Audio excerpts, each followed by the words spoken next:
Recording start हो गया। इसको पकड़ो, एक बार घुमा लो इधर। इसके बाद जब हम बोलना शुरू करेंगे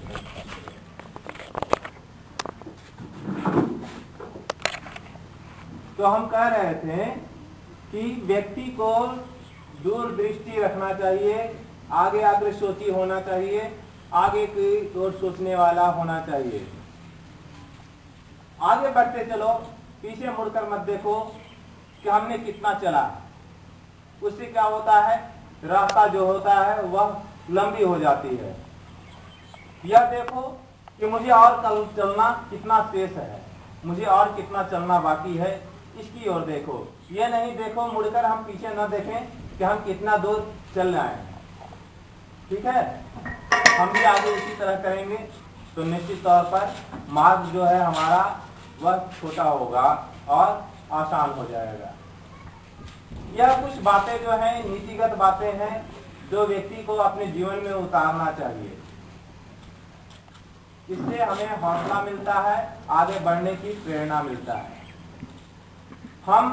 हमने ये भी बताया कि यह जीवन जो है फूलों का सीज नहीं है, यह जीवन जो है वह कांटों से बड़ी रास्ता है।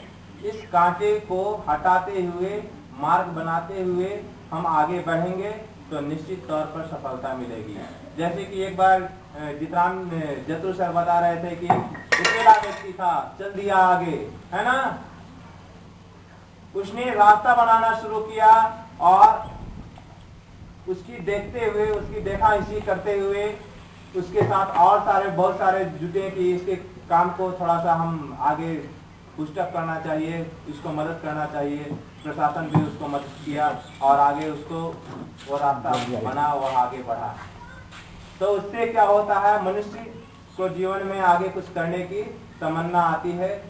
तो ऐसा ही कुछ दृष्टि हमारे राजीव गांधी जी रखते थे, जिससे आज हमारा देश विदेशों में अपना बहुत अधिक छाप छोड़ा है। उन्होंने देखा कि हमारे देश में ऊर्जा का स्रोत जो है वह सीमित है। उस ऊर्जा के स्रोत को हम लगातार उपयोग करते चले जा रहे हैं, तो आगे आने वाली पीढ़ी को ऊर्जा के लिए कहां से स्रोत मिल पाएगा। जैसा कि हम जानते हैं ऊर्जा के दो स्रोत होते हैं, नवीकरणीय ऊर्जा स्रोत और अनवीकरणीय ऊर्जा स्रोत। नवीकरणीय ऊर्जा स्रोत कौन सा है, जिसकी क्षतिपूर्ति हमारे बस में है, हम उसका क्षतिपूर्ति कर सकते हैं, उसी नवीकरणीय ऊर्जा स्रोत का। जैसे जंगल को काटे तो हम जंगल लगा सकते हैं, यह हमारी बस की बात है। जंगल की रक्षा हम कर सकते हैं, पेड़ पौधे लगाकर, एक पेड़ काटकर 10 पेड़ हम लगा सकते हैं और जंगल जो है उसको हम रख सकते हैं। किसी भी देश के लिए कम से कम उसकी जो स्थल भाग है, भूभाग है, उसके 33% भाग पर ये जंगल होना चाहिए। आज हमारे देश में 19% से भी कम क्षेत्र पर जंगल बचा है। उसके लिए हम लोग भी जिम्मेवार हैं, जिसके कारण हम देख रहे हैं अतिवृष्टि कहीं हो रही है, कहीं अनावृष्टि हो रही है। मानसून का जो है वह अता पता नहीं लग रहा है। पहले समय पर मानसून आ जाया करता था, समय पर रोपा हो जाता था, समय पर फसल तैयार हो जाता था। आज हमारे देश का मुख्य फसल चावल है और चावल खरीफ फसल है और यह वर्षा के द्वारा ही उत्पन्न होता है अधिकांश क्षेत्र पर। कहीं कहीं गर्मी में भी लोग जहाँ सिंचाई के अच्छे साधन है वहाँ धान लगाते हैं, लेकिन आज देश के एक बहुत बड़े भाग का मुख्य आहार के रूप में चावल जाना जाता है और चावल जो होता है मानसून के जल पर ही निर्भर होता है। यह पटाकर संभव उतना नहीं है, उसकी उपज भी कम हो जाती है। आज देखते हैं हम कि जहां वर्षा होनी चाहिए थी वहां वर्षा नहीं हो रहा है, जहां वर्षा नहीं होनी चाहिए थी राजस्थान में बहुत अच्छी वर्षा हो रही है और हमारे यहाँ वर्षा नहीं हो रही है। उसका कई कारण है। वहाँ की सरकार ने, है ना, पेड़ पौधे लगाने का बहुत सारा कार्यक्रम चालू किया और वो सफल भी हुआ, जबकि वह रेगिस्तान है। राजस्थान कहने का मतलब ऐसा नहीं है कि पूरा राजस्थान का कुछ भाग जो है वह रेगिस्तान है। जैसलमेर, बाड़मेर और क्या कहा जाता है, किनारे वाला जो भाग जो है वह रेगिस्तानी है। बाकी राजस्थान भी बहुत अच्छा जगह है, बहुत सारे भाग। राजस्थान में सबसे ज्यादा सरसों की खेती होती है, लहलाता है। धौलपुर हो गया, अलवर हो गया, ये सारे जो भाग है वहाँ अच्छा मथुरा वाले से जुड़ा हुआ जो क्षेत्र है वहाँ बहुत। तो हम कह रहे थे कि ऊर्जा के नवीकरणीय स्रोत में जंगल भी है जिसकी क्षतिपूर्ति हम लोग कर सकते हैं, और भी बहुत सारा चीज है जिसका हम लोग क्षतिपूर्ति कर सकते हैं। अनवीकरणीय स्रोत में कोयला हो गया, पेट्रोलियम हो गया, अन्य चीज जो है वह अनवीकरणीय स्रोत है। हमारे देश में कोयला का एक सीमित भंडार है। यदि हम जिस रफ्तार से कोयला को धरती से निकालते चले जाएं, तो आने वाले कुछ समय में वह कोयला हमें दर्शन भी नहीं मिल पाएगा। जो जी कुर्सी एक लाओ, तो कोयला का एक सीमित भंडार है और उस भंडार का हम लोग बहुत तेजी से उपयोग कर रहे हैं। कोयला का उपयोग हम लोग कल कारखाने चलाने के लिए, स्टीम इंजन के रूप में स्टीम बनाने के लिए करते हैं, कल कारखाने चलाने के लिए करते हैं। कोयला का उपयोग हम लोग विद्युत ऊर्जा बनाने के लिए करते हैं। कोयला का उपयोग हम लोग धातु को गलाने में, लोहा को गलाने में, इस सारे उपयोग करते हैं। लेकिन कोयला और अन्य जो खनिज संपदा है वह हमारे देश में एक सीमित भंडार है। उसका लगातार हम लोग उपयोग करेंगे तो निश्चित तौर पर वह कोयला जो है वह समाप्त हो जाएगा और आने वाले 50 सालों के बाद कोयला धरती पर मिलेगा नहीं, भारत भूमि पर मिलेगा नहीं। कोयला का तो फिर कहां से फिर हम लोग विदेशों से मंगाना पड़ेगा, वहां भी एक सीमित भंडार है। तो उसके लिए हम लोग ऊर्जा का कुछ वैकल्पिक स्रोत को खोजना पड़ेगा। ऐसा दृष्टि हमारे राजीव गांधी रखते थे। तो उन्होंने ऊर्जा के जो नवीकरणीय स्रोत हैं उस पर विशेष ध्यान दिया कि हम ऊर्जा के कुछ नए स्रोत का उपयोग करें, नए स्रोत को खोजें। और कैसा स्रोत? जो नवीकरणीय है, मतलब जिसकी क्षतिपूर्ति मनुष्य के लिए संभव है। इन नवीकरणीय स्रोत के रूप में उन्होंने पवन ऊर्जा का बारे में रखा कि पवन ऊर्जा का उपयोग किया जाए, जल ऊर्जा का उपयोग किया जाए, जल विद्युत, ज्वार भाटा से जो ऊर्जा उत्पन्न होता है उसके बारे में चर्चा उन्होंने किया। सोलर बैटरी के रूप में सोलर ऊर्जा का उपयोग, सौर ऊर्जा का उपयोग करने के लिए सोचा। अभी दो तरह से मुख्य रूप से भारत में विद्युत बनाने का उपाय है। तीसरा भी एक है उपाय जिसके बारे में हम चर्चा करेंगे यहाँ। पहला है ताप विद्युत। ताप विद्युत कैसे उत्पन्न होगा? तो इंग्लिश में उसको थर्मो इलेक्ट्रिक कहते हैं। और यह कैसे होता है? कोयला को जलाया जाता है, उससे भाप बनता है, भाप से टरबाइन चलता है, टरबाइन से जुड़ा हुआ जनरेटर है, उससे जनरेटर घूमता है और विद्युत धारा उत्पन्न होती है। आज देश के प्रगति का मुख्य आधार विद्युत है। जिस गांव में बिजली है और जिस गांव में बिजली नहीं है, दोनों के लोगों का जो जीवन स्तर है बिल्कुल भिन्न भिन्न होता है। जिस गांव में बिजली है वहां टेलीविजन है, वहां बिजली से चलने वाले बहुत सारे यंत्र हैं, उसका उपयोग उन लोग करते हैं। तो वहां का जो जीवन स्तर जो होता है वह उच्च कोटि का होता है। और जिस गांव में बिजली नहीं है वह कुछ देश से कटे कटे से लगते हैं। आज राजीव गांधी का एक और मिशन था कि हर एक गांव में हम बिजली पहुंचाएंगे, हर एक घर घर में बिजली होगी। जिस घर में बिजली हो वहां के बच्चे जो होते हैं वह रात को भी पढ़ते हैं, जल्दी उठ जाते हैं। बिजली जला लिया, बिजली आया, पढ़ते हैं, ज्यादा तेज तरार होते हैं। जिस गांव में बिजली नहीं, थोड़ा सा बच्चे पीछे तो रह जाते हैं, इसमें कोई दो राय नहीं है। तो राजीव गांधी ग्रामीण विद्युतीकरण मिशन, जगह जगह पर आपने बोर्ड देखा होगा, छोड़ दिया जाए उस पर गिरेगा, रखेंगे वो गिरेगा, डिस्टर्बेंस होता है। राजीव गांधी ग्रामीण विद्युतीकरण मिशन एक अभियान, मिशन मीन्स अभियान, अभियान के रूप में पूरे देश भर में चल रहा है। गांव-गांव में बिजली पहुंचाने का एक आंदोलन है, जो कि राजीव गांधी ने स्वप्न देखा था कि हर एक गांव में बिजली हो, हर एक घर में बिजली हो। वह कुछ ही समय में साकार हो जाएगा। आपके गांव में भी बिजली आ चुकी है, बहुत जल्द ही इसकी कनेक्शन होगी और आपके घरों में भी बिजली चलेगी और खुशहाली आएगी। तो यह बिजली जो उत्पन्न होने का दो तरीका हमने बताया कि कोयला को जलाकर, तो कोयला एक सीमित है, फिर उसके बाद कैसे चलेगा। आपके राज्य में भी बहुत सारा पावर प्लांट है, बोकारो में भी थर्मल पावर प्लांट है, फिर उसके बाद पतरातू में है, ठीक है। कभी कभी क्या होता है कि जल के अभाव में, कोयला के अभाव में बहुत सारे जो पावर प्लांट का यूनिट है बंद हो जाता है। गर्मी में आती है भीषण, उसको पानी नहीं मिल पाता है, तो पता चला कि 2 यूनिट बंद है। 2 यूनिट बंद है, दैट मीन वहां बिजली कम मिलेगी। बिजली कम मिलेगी तो आपको भी बिजली, आपके तक भी बिजली बहुत कम पहुंचेगी।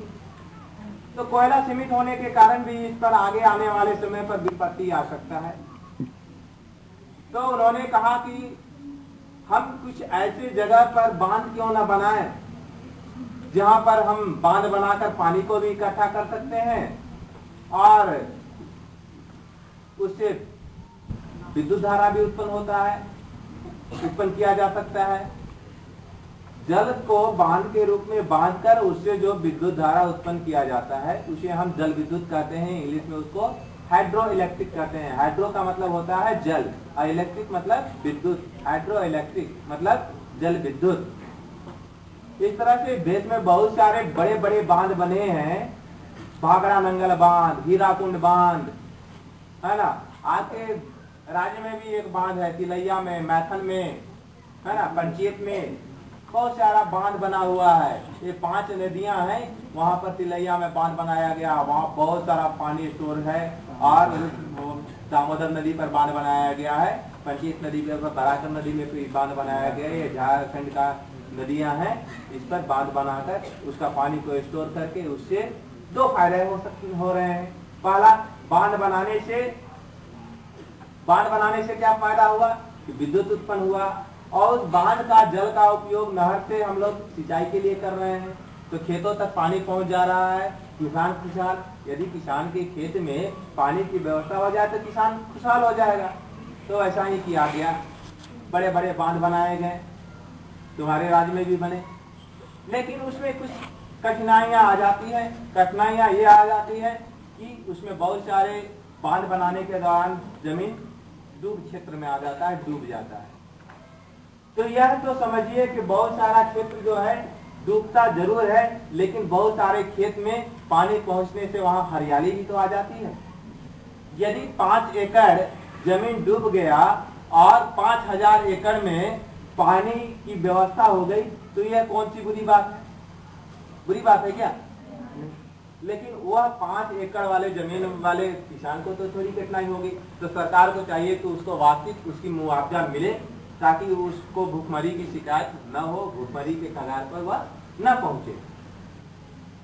और व्यक्ति को दूरदृष्टि भी होना चाहिए। ठीक है, यह मेरा गया जमीन, लेकिन हमारे भाइयों को इससे फायदा पहुंच रहा है, सरकार हमको तो कंपनसेशन दे रहा है, उस पैसा का हम उपयोग करके हम दूसरा व्यवसाय करेंगे, दूसरा जगह हम जमीन खरीद लेंगे, या अन्य उपाय जैसा हम करना चाहें, अपना विवेक का उपयोग करते हुए, अपना दिमाग का उपयोग करते हुए।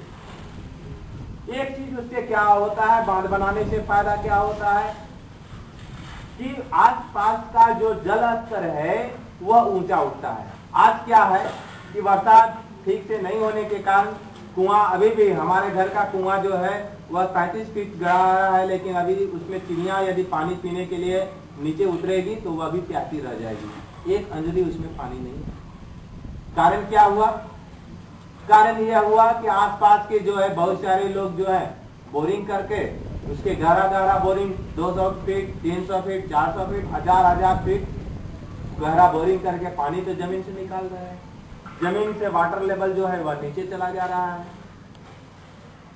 पेड़ पौधे जो है वह जो जमीन के स्तर पर आने वाला जो जल है उसको पानी उसके स्रोत से, उसके जड़ से होते हुए रिश्ते हुए वह जमीन तक चला जाता है और जमीन का वाटर लेवल ऊपर उठता है।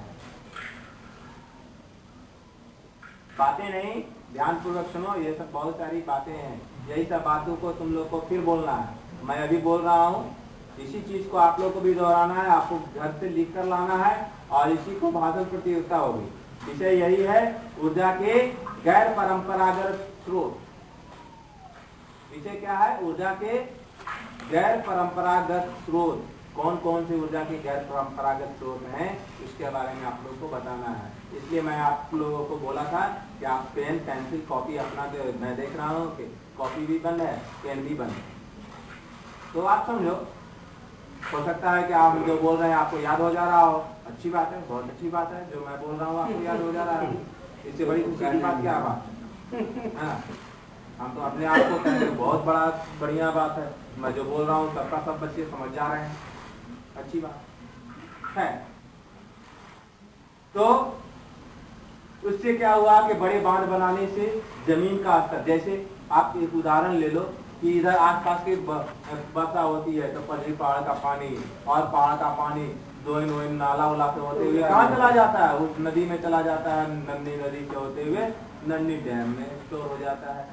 वहाँ छलका बना हुआ है, छलका से ऊपर से पानी अभी नहीं जा रहा होगा जहाँ तक मुझे उम्मीद है। तो क्या हुआ, वो सब पानी उसमें स्टोर हो गया। अब वो आसपास का कुआं देखो एकदम लबालब भरा हुआ मिलेगा तुमको। यहाँ का कुआं का पानी का स्तर नीचे है और उसका कुआं का पानी एकदम ऊपर की ओर लबालब भरा हुआ है। उससे एक फायदा यह हो रहा है हम लोगों को, तो बांध बनाने से आसपास के जमीन का जल स्तर जो है ऊंचा उठता है और जमीन में नमी, पानी जमीन की मिट्टी में नमी रहता है और नमी रहने से बहुत सारे सिंचाई का व्यवस्था हो जाता है। हम खोदे और कुआं में पानी निकल गया, या हमने कई बार बोरिंग करवाया लेकिन उसमें तो पानी निकला नहीं। तो यह हुआ जल विद्युत।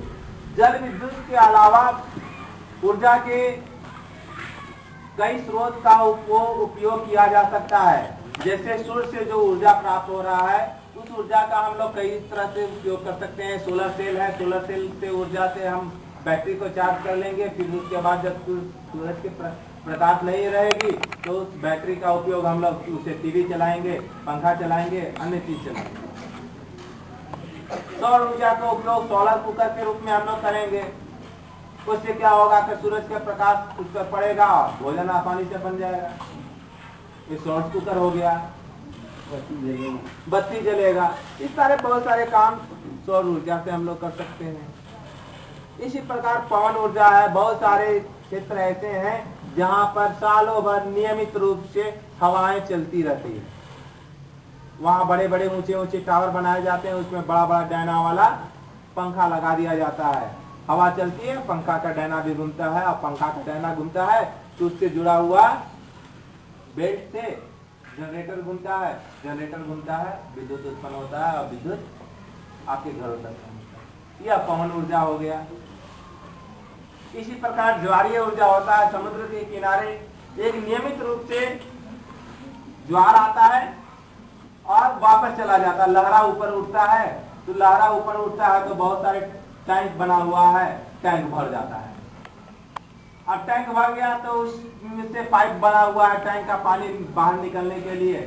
अब उस पाइप में पंखी घुमा लगा हुआ है, पंखी घूमता है और उससे होकर जनरेटर घूमता है, जनरेटर घूमता है, बिजली उत्पन्न होता है।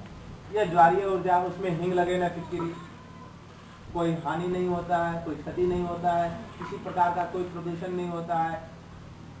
थर्मो इलेक्ट्रिक जो होता है, ताप विद्युत के लिए कोयला जलाते हैं, कोयला से जलता है तो कार्बन डाइऑक्साइड गैस निकलता है, वातावरण प्रदूषित होती है, तरह तरह की बीमारी होता है, ग्लोबल वार्मिंग होता है। आज धरती का तापमान बढ़ते चला जा रहा है, जिसका ये परिणाम है कि आपका समय पर वर्षा नहीं हो रहा है। कभी आगे वर्षा हो रही, कभी पीछे हो जा रही, छका छका कर वर्षा हो रहा है ना। बीड़ा सूख जा रहा है। अब बीड़ा जब सूखने लगता है उसके बाद पानी आता है तो रोपा कब होगा?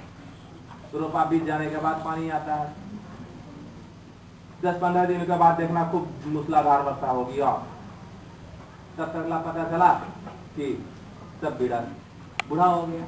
क्योंकि धान का बीड़ा का रोपने का एक पीरियड होता है कि इतने दिनों के अंदर उसको खेत में डाल देना है, रोप देना है। तभी जाकर उसका ग्रोथ होता है, उससे बच्चा फूटता है और उसमें अच्छा फसल होता है और उसमें बालियां वगैरह है। 1 महीना के बाद उसी बीड़ा को लगाएंगे तो उसमें से तो कुछ होगा नहीं। तो यह जो हो रहा है उसके लिए हद तक हम लोग भी जिम्मेवार हैं। हम लोग अपना स्वार्थ केवल देखा, अपनी फायदा को देखा। जैसे हमारे विधायक जी आए थे, उन्होंने सही बात बोला, सारी बात सही बोला। कुछ हुआ रे काटर, यही ना बोले, यही शब्द ना बोले थे, कुछ हुआ काटर, लगाओ तो किसी ने कहा, और जो लगा उसको भी हमने काट दिया। मुझे बहुत अच्छी तरह से याद है जब 1994 में मैं यहाँ इस विद्यालय में आया था तो इस पदवी पहाड़ के नीचे, बिट्टी पहाड़ के नीचे गम्हार और शीशम का बहुत हमसे ऊंचा ऊंचा पेड़ था। भारी वो मैंने तो को काट कर घर तो नहीं ले गया, काट कर 2 गांव के लोग ले गए। धोबाली और बिट्टी, इसमें एकदम खुलेआम कहने में मुझे कोई भी संकोच नहीं, कोई संकोच नहीं। पिछले साल ही सरकार ने रूट लगवाया, प्लांटेशन करवाया कि नहीं फिर से लगाते हैं, एक बार प्रयास करते हैं। मुझे याद है थोड़ा सा घेरावरा भी लोगों ने किया। सरकार अपने खर्च पर गम्हार और शीशों का रूट लगाया है ना। इतने बड़े बड़े पौधे भी तैयार हुए थे शीशम का, इतने साल लगा ना। तुम लोग देखा, मैंने भी देखा। लेकिन हम बकरी कहाँ चला, बकरी चलाने का और भी बहुत सारा उपाय है। हम थोड़ा सा घास काट कर बकरी को दे सकते हैं। बकरी का जान कितना ही बड़ा होता है भाई, आधा घंटा हम काटेंगे घास तो इतना हो जाएगा, दिन भर बकरी खाएगा, तब वो नहीं सिखाएगा। लेकिन हमने छोड़ दिया कि जाओ चलो, अरे सरकार लगाया है, पागल सरकार तो पागल हो गया है, उसके पास पैसा है, हाँ तो हमको क्या फायदा, हमको तो अपने स्वार्थ के लिए हमने त्यागा, तो भुगतेगा कौन? सरकार भुगतेगा। सरकार को क्या है, उसके गोदाम में अभी भी अनाज चढ़ रहे हैं। शरद पवार जो हमारे कृषि मंत्री हैं, उन्होंने कह दिया मैं मुफ्त में नहीं दूंगा अनाज, भले ये गेहूं मेरा सड़ जाए। हाँ, एक चीज हम कर सकते हैं कि गरीब को हम कम दाम पर 16 रुपये में गेहूं खरीदूंगा और 2 रुपये बेचूंगा। सरकार तो पागल है। कितना बढ़िया फायदा है, बहुत फायदा हो रहा है। आप गेहूं उपजाओ अपने खेतों में, आपसे मैं 16 रुपये 17 रुपये गेहूं खरीदूंगा और आपको ही बेचूंगा। कितने रुपये बेचूंगा? 2 रुपये। सरकार को बहुत फायदा हुआ है ना। 15 रुपये फायदा हुआ 1 किलो पर, है ना। 17 रुपये खरीद कर 2 रुपये बेचा तो सरकार को 15 रुपये फायदा हुआ ना जी। कैसे नहीं हुआ? तो सरकार, इसलिए सरकार ने कहा कि नहीं, मुफ्त में मैं नहीं दूंगा। मुफ्त में देने का मतलब पिछले साल एक बार घोषणा हो गया था, देखे कहीं पंचायत सेवक को पकड़ के बांध दिया जाता था, बाट यहीं पर कभी डीलर को, कभी बीडीओ को कोई हाल बार लेकर एकदम बुला के मैं भूल जाके आज हम जो सबे करेंगे यहीं पर। ये सब नौटंकी ड्रामा से नहीं है तो और क्या। तो हम लोग अपनी दृष्टि को बदले, अपनी सोच को बदले, अपने विचार को बदले, तब जाकर कुछ होगा, ऐसे कुछ नहीं होगा। श्रम में वजहते, श्रम की जीत होती है ना। जिसने परिश्रम किया उसने पाया। आज भी देखो बहुत सारे किसान जो परिश्रमी थे, उन्होंने अपने खेत में किसी तरह से, है ना, पेट काट कर, मशीन चलाकर रोपा। आज उसके खेत को देखो, धान इतना बड़ा बड़ा हो गया ना जी। और हम भगवान के आशा में बैठे रहे कि पानी आएगा तो रोपेंगे। बुधवा भगत जी को देख लीजिए, धान एकदम लहलहा रहा है। पुष्पा का धान देखो, जाके पूछो, फस्ते में लगा के एकदम निश्चिंत हो गया। भगवान के बारे में पानी रहेगा तो अपने बढ़ेगा। तो हम परिश्रम से जी चुराए हैं, इसमें 2 राय नहीं है। हम भी उसमें शामिल हैं। मुझे भी जितना पढ़ाना चाहिए था आप लोगों को नहीं पढ़ाते हैं। भले ही कारण कुछ भी हम कह लें कि यह करना है, वह काम है, यह काम है, वह काम है, बहुत सारे काम है, लेकिन मुझे जितना पढ़ाना चाहिए मैं नहीं पढ़ा पा रहा हूँ। मैं उसके लिए अफसोस करता हूँ, आपकी क्षमा भी मांगता हूँ, लेकिन प्रयास करता हूँ कि कुछ देकर जाऊं। आपको भी यह अंदर से अनुभूति होनी चाहिए कि मैं आया हूं घर से तो यहाँ से कुछ सीख कर जाऊं, कुछ पढ़ूं, कुछ याद करूं, जो सर बता रहे हैं उसको ध्यानपूर्वक सुनूं, जो मैं बोल रहा हूं उसको आप सुने। अभी भी मैं देख रहा हूं बहुत सारे बच्चे कानाफूसी कर रहे हैं, यानी ध्यान कहीं और है। तो मैं जो बोल रहा हूं आप तक सुनाई नहीं पड़ेगा। जब तक ध्यान केंद्रित नहीं होगा, चाहे वह कक्षा हो या कक्षा के बाहर हो, आपको सुनाई नहीं पड़ेगा। यदि अभी हम कोई मान लिया जाए गुलबहार आल, कौन है गुलबहार?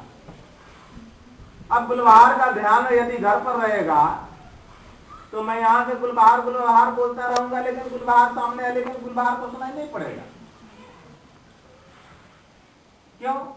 क्योंकि सुनने का काम कान से नहीं होता है, सुनने का काम मस्तिष्क से होता है, दिमाग से होता है। कान केवल आपके जो ध्वनि है वह कान एब्जॉर्ब करता है और उसके कान में जो पर्दा है, झिल्ली है, वह कंपन होता है और सारा काम फिर उसके बाद मस्तिष्क का होता है।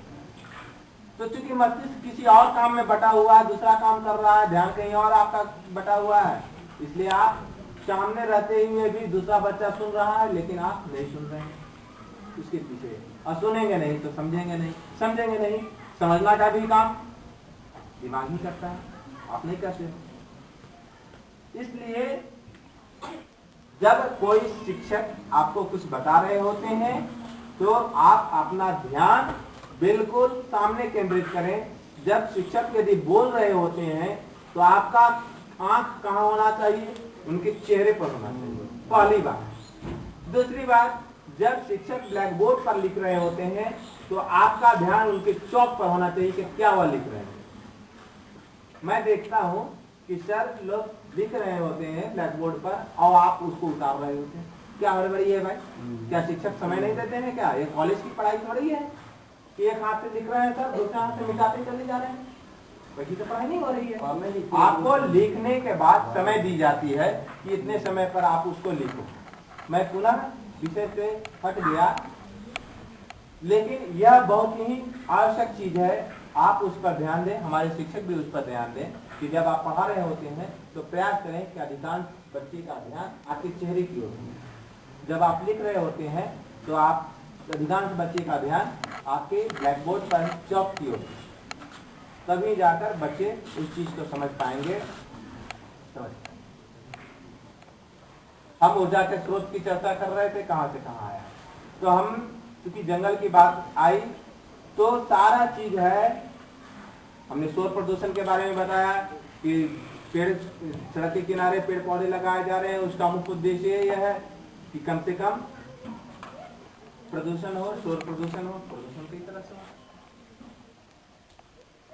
तो जल विद्युत से यह भी फायदा है। भारत में तीसरा और महत्वपूर्ण ऊर्जा का स्रोत के रूप में, विद्युत उत्पादन के स्रोत में एक नाभिकीय ऊर्जा के रूप में उपयोग किया जा रहा है।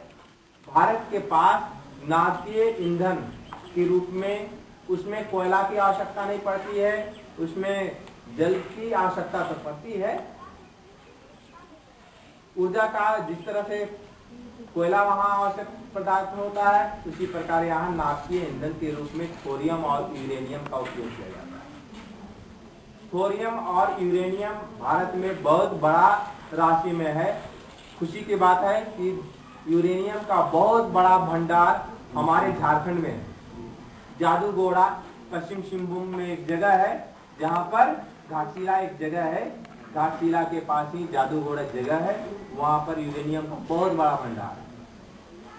लेकिन हमारे पास उतना अच्छा टेक्नोलॉजी आज भी विकसित नहीं है कि उस यूरेनियम का हम रिफाइन करके, साफ करके उसका नाभिकीय ऊर्जा के रूप में उपयोग करें। केरल के समुद्र के तट के किनारे जो बालू है उसमें थोरियम का विशाल भंडार है, लेकिन हमारे पास इतना बढ़िया टेक्नोलॉजी नहीं है, तकनीकी नहीं है कि उस थोरियम का उपयोग हम लोग नाभिकीय ईंधन के रूप में कर पाए। रिसर्च हो रहे हैं, प्रयोग हो रहे हैं, आने वाले समय में उपयोग होगा उसका। लेकिन नाभिकीय ऊर्जा का उपयोग करने से में बहुत सारी कठिनाई है। एक कठिनाई यह है कि यदि किसी प्रकार नाभिकीय ऊर्जा का उपयोग करने समय यदि उसमें विस्फोट हो गया और नाभिकीय ऊर्जा बाहर निकल गया तो उसमें काफी क्षति होगी, क्योंकि नाभिकीय ऊर्जा जब विखंडित किया जाता है तो उसमें 3 गो रे निकलता है, अल्फा बीटा और गामा रे निकलता है। गामा रे जो होता है, गामा किरण का छेद करने का क्षमता बहुत होता है, मोटा मोटा लोहा का वह छेद कर देता है।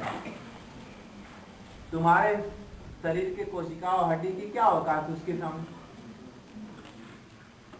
गामा किरण जो नाभिकीय ऊर्जा से निकलता है। इसलिए नाभिकीय ऊर्जा का प्रयोग करते समय काफी सावधानी की आवश्यकता होती है। हमारे देश के में एक वैज्ञानिक हैं डॉक्टर होमी जहांगीर भाभा।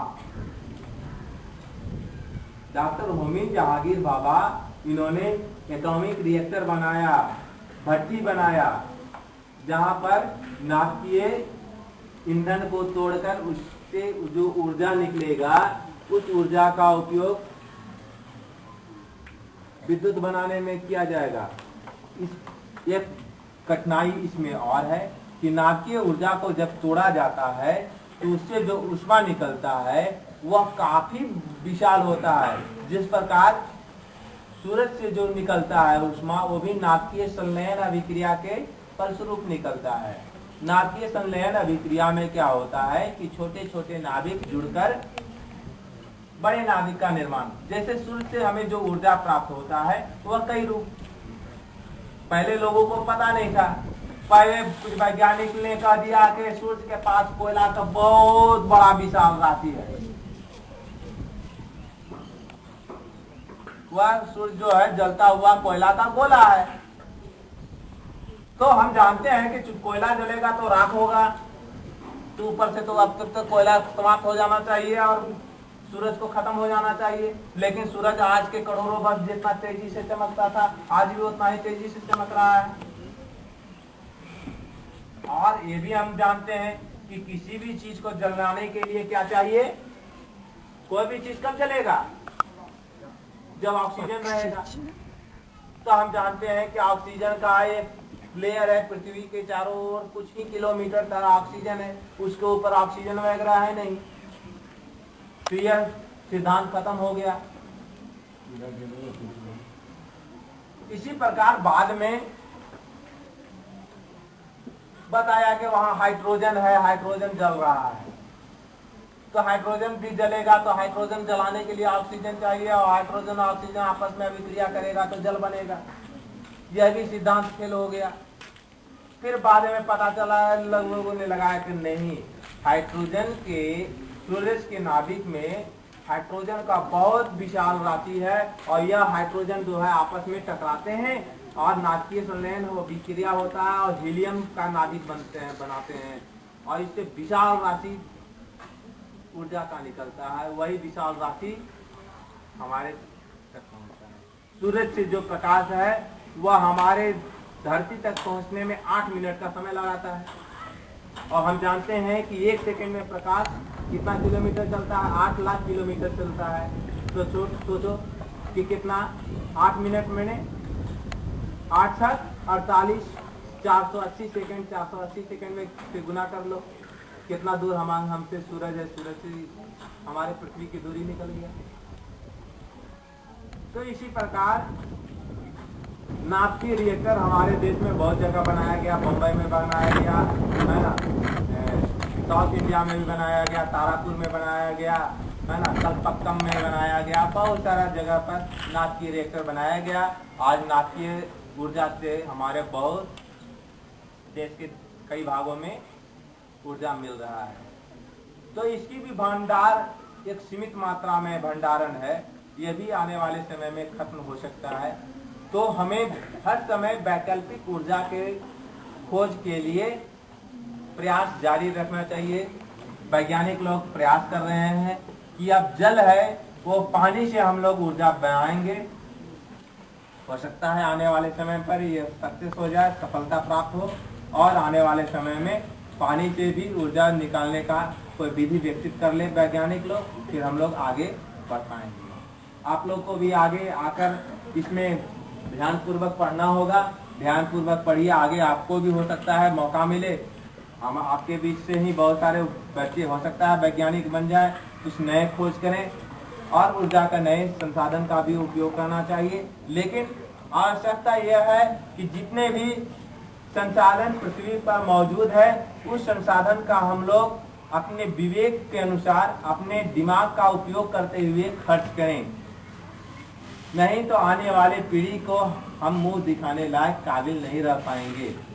अब क्या है कि हम अक्सर देखते हैं, आप भी देखते होंगे, लोहरदगा में जाएंगे, ऊंचा ऊंचा टावर बना हुआ है, उसमें वाइपर लाइट लगा हुआ है, दिन में भी जलते रहता है।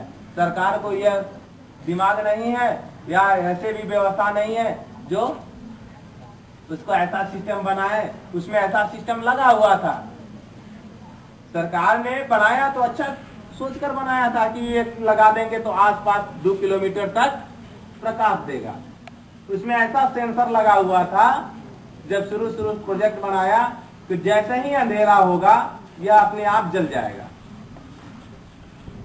जैसे ही सूरज का प्रकाश उस पर पड़ेगा वह अपने आप स्विच ऑफ हो जाएगा, उसको बुताने वाले की कोई आवश्यकता नहीं पड़ेगी। लेकिन उसमें कमीशन खोरी हो गया, गलत गलत उपकरण लग गया, उपकरण फेल हो गया, जल गया, और रातों को नहीं जल रहा है या जल रहा है तो दिन में रातें जल रहा है। वाइपर लाइट जल रहा है, उसमें स्विच लगाया हुआ है, ठीक है, तो बुझाने वाला नहीं आया, नहीं बुझाया, हम देख रहे हैं, हम उसको बुझा दें। पिछले बार इसी तरह अक्षय ऊर्जा पर एक कंपटीशन बना था, एक छोटा सा 3 क्लास का बच्चा था, उसने मात्र बहुत सारा लोगों ने बहुत बढ़िया बढ़िया फिगर बनाया। उस बच्चा ने क्या किया कि एक पोल स्टैंड बनाया, उसमें वेपर लाइट दिखाया, एक नन्हा सा छोटा सा बच्चा को बनाया, डंडा लेकर उसको स्विच को हुरकर बुता रहा था, उसको फर्स्ट प्राइज दिया। ये देखो उसकी सोच है, क्या सोच रहा है, उसको देखो, ये नन्हा सा बच्चा है, उतना ऊंचा पर वो स्विच है, तो क्या किया, उस डंडा से उसको हुर के स्विच को बुता रहा है। यानी उसको इतना तो दिमाग है कि यह बिजली जल रहा है, बिजली खपत हो रही है, अभी दिन का प्रकाश है तो हम इसको बुता रहे हैं। लेकिन हम ऐसा नहीं करते हैं, प्लेटफॉर्म में जाते हैं या कहीं पर बस स्टैंड में जाते हैं, नल लगा हुआ है, नल को खोला है ना, पानी पिया, फिर उसके बाद नल को बंद नहीं किया, चल दिया। घर में पंखा चल रहा है तो हम बाहर जा रहे हैं तो स्विच ऑफ नहीं करते हैं। यह सारी मानसिकता जब तक हम बदलेंगे नहीं तब तक होगा नहीं। विद्युत है बहुत सारा, है ना, इतनी सस्ता बिजली सरकार दे रहा है ना, मुफ्त में बिजली कनेक्शन दे रहा है। इसका मतलब ये तो नहीं कि हम घर में हीटर जलाएं और ट्रांसफार्मर को जला दें। ट्रांसफार्मर का एक लोड है, इतना केवी का ट्रांसफार्मर लगा हुआ है, उससे इतना बॉल जल सकते हैं, इससे ज्यादा बॉल जलाइएगा तो ट्रांसफार्मर जल जाएगा। ट्रांसफार्मर जल जाएगा तो बार बार सरकार ट्रांसफार्मर बदलने की उसमें ताकत नहीं है। बिजली का तार लगा हुआ है, कोई तार इसको क्षति पहुंचा रहा है, कोई तार को काट कर ले जा रहा है, लेकिन हम देखकर भी उसको नहीं बोल पाते हैं। तो लगा दिया है सरकार, इतने संसाधन उपलब्ध करा दिया है, तो संसाधन का देखभाल करने का दायित्व किस पर है? सरकार तो डंडा लेकर उसकी रखवाली तो करेगा नहीं, इसकी जवाबदेही किसका है? जवाबदेही हम सबों का है। हम सबको मिलकर इसकी रक्षा करनी चाहिए, तभी जाकर संसाधन जो है वह बचेंगे। संसाधन का हम लोग उपयोग करें, जैसे कि अभी क्या हुआ था, कुछ दिनों पहले की बात है कि पजरी पहाड़ को तोड़ने की व्यवस्था लोगों ने कर दिया था। उसमें सरकार की भी गलती है, लेकिन कुछ अपने लोगों की भी गलती है। सरकार तो तोड़ने के लिए लोग तो लीज पर दिया, किसी लोगों को ही दिया, उसको खुद नहीं लेना चाहिए था। अरे जो बेकार के पहाड़ इधर उधर चट्टान पड़े हुए हैं उसको तोड़ो, उसको ठीक है, चट्टान को तोड़ने की आवश्यकता है। आज सड़क बन रहे हैं, पुल बन रहे हैं, बिल्डिंग बन रहे हैं, घर बन रहे हैं, स्कूल बन रहे हैं, अस्पताल बन रहे हैं, उसके लिए मटेरियल चाहिए, उसके लिए पत्थर चाहिए, तो पत्थर आएगा कहाँ से? तो मेरा यह कहना है कि पत्थर आएगा वैसे पहाड़ से जो अभी उपयोगी नहीं है। इतना सुंदर पंजरी पहाड़ है, उस पहाड़ का हम लोग उपयोग कर सकते हैं। इसको पर्यटक रूप में इतना सुंदर गोल घर जैसा यह दिखता है। तो आप पहाड़ को ऐसे, जैसे कस्तूर में देखो, खोद खोद कर नीचे एकदम पूरा गड्ढा बना दे रहा है, बहुत अच्छी बात है। उस गड्ढा में पहाड़ का पानी आएगा, जमा होगा, उससे सिंचाई भी होगा, तालाब के रूप में काम करेगा, बल पिएगा, पिएगा, बहुत सारा व्यवस्था हो सकता है। तो वैसा हम लोगों को करना चाहिए, अपने विचार को बदलना चाहिए। जब तक व्यक्ति का विचार नहीं बदलेगा, दृष्टिकोण नहीं बदलेगा, तब तक कोई सुधार नहीं हो सकता है, ऐसा मेरा मानना है। आगे शर्मा सर कुछ बोलना चाहेंगे तो थोड़ा सा बोलने में, फिर उसके बाद हम लोग भोजन के है ना, मजेदार ऐसा रोजा चल रहा है, थोड़ा दिया जाए। चलो चिपो, बड़ा वाला को चिपो ऊपर।